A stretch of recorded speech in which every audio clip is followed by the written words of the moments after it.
who moves whose feet wins the prize.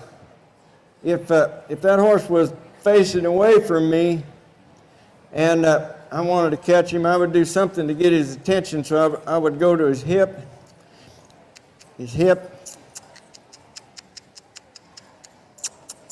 I'm waiting for that left hind foot to just step up. So I'm putting a little pressure on him. He left. Headed out the door. There he came back.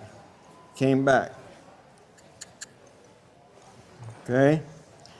So that's going to be the first thing I do with my horses when I catch them, if they're standing off away from me. If they come boiling up into me and want me to pet them or do something when I first go in, I'm going to send them away first.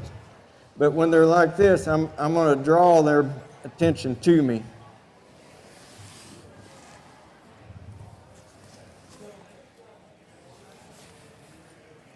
Okay?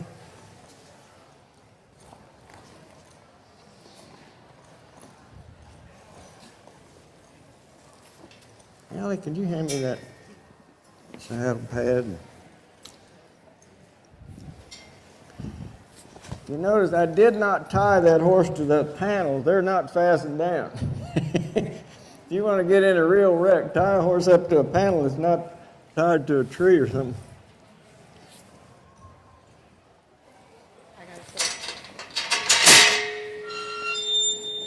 Thank you.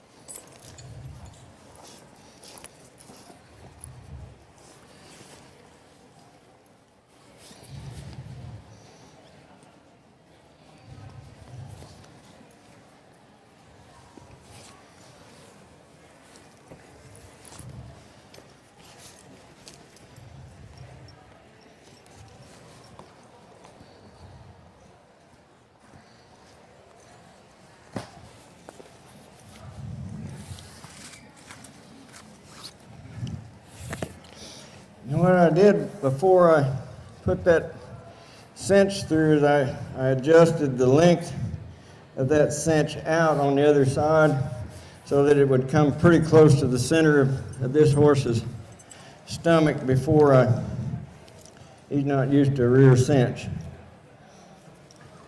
So we're going to get him used to a rear cinch before I get on him.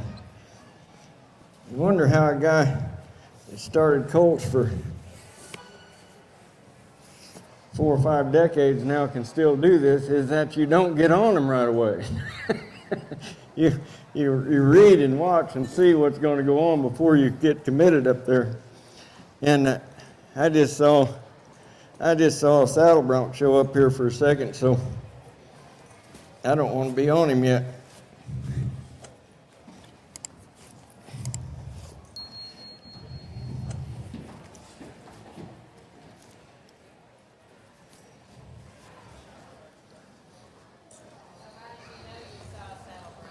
I could just tell by the reaction that he had. The question was, how did I know I saw a saddle bronc there? I could tell by the reaction that he had when he felt that rear cinch.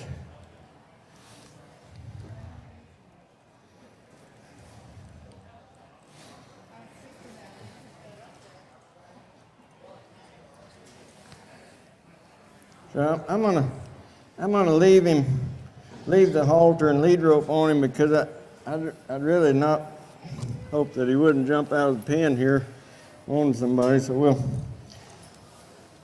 we'll start in here.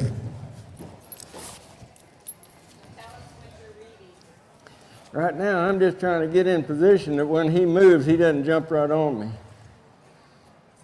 All right, pretty tight.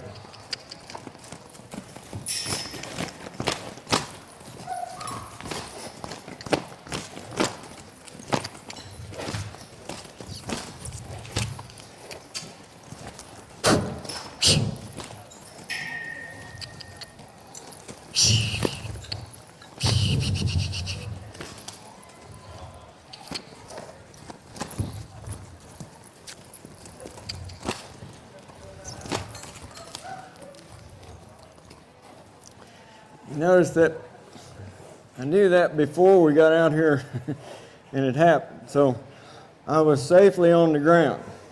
So when he did decide that he was going to display what he told me he was going to display over there, I didn't coddle him. I didn't say, oh, baby, it's okay. Don't do that. Oh, baby, it ain't okay. You want a buck? Come on, buck. Party on. Get up there. He's still too tight to get on.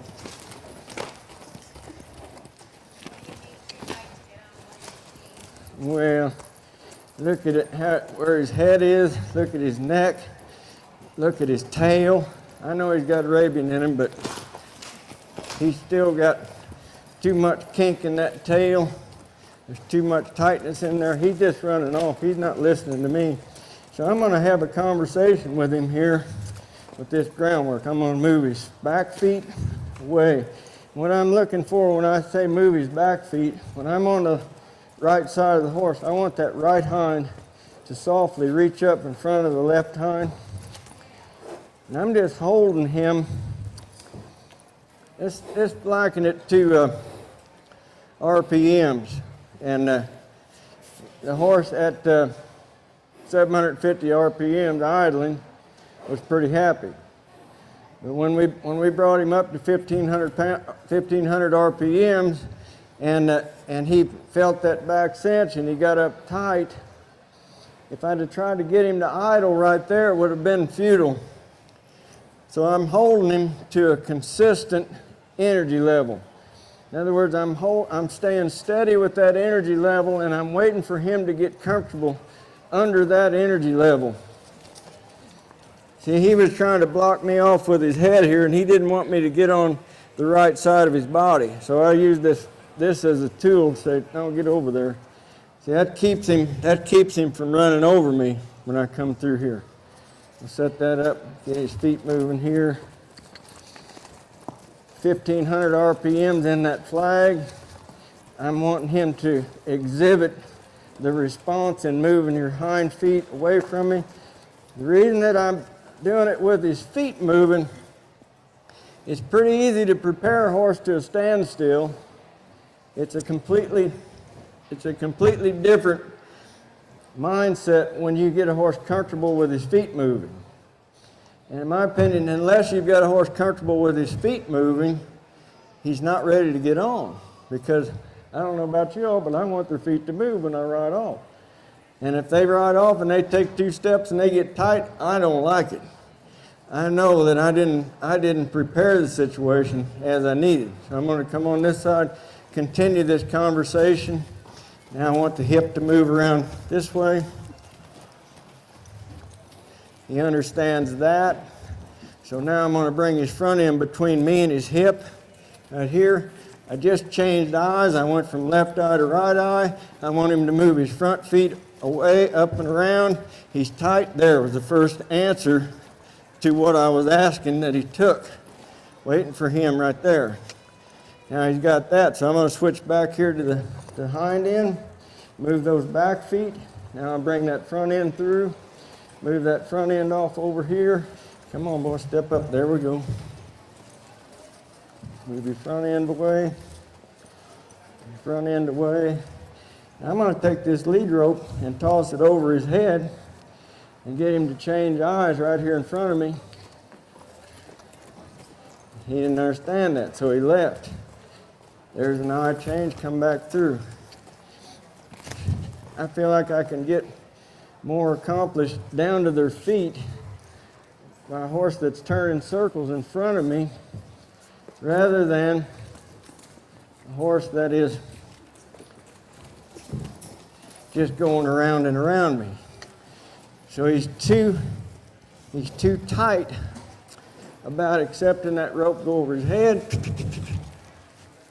He's too tight about wanting to change eyes. Right there. Every time this horse turns away from me, he's got to pass through a blind spot. He's looking at me out of his right eye. When he turns away, there's a blind spot that'll last about 3 feet until he can pick me up in his left eye. Then he can come around. Now he's back in the right eye. Then he's back in the left eye. So it's a continuous changing of the eye. And you'll see a change here in a minute. When we get that change, there'll be a horse probably ready to get on.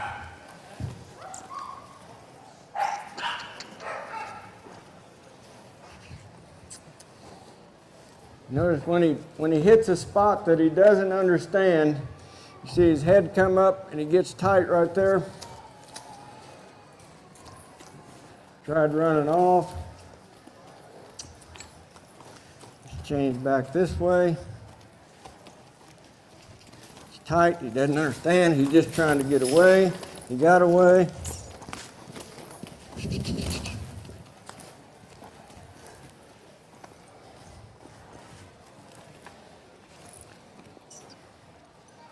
If he'll come through there softly, I'd rather him come through there softly. I don't need to chase him through there. This isn't about how fast he goes through. This is about the attitude that he goes through with. So I'm waiting for him to find out that he can change eyes. He can move away from pressure. He can yield to pressure. He can get soft. You see him, showing signs of acceptance right now. His head's coming down. He is doing some licking and chewing. His eye looks better. His ears are attentive. So there's a lot of positive signs showing up right here. So that's the byproduct that comes in having that conversation. So now I'll put a bridle on him.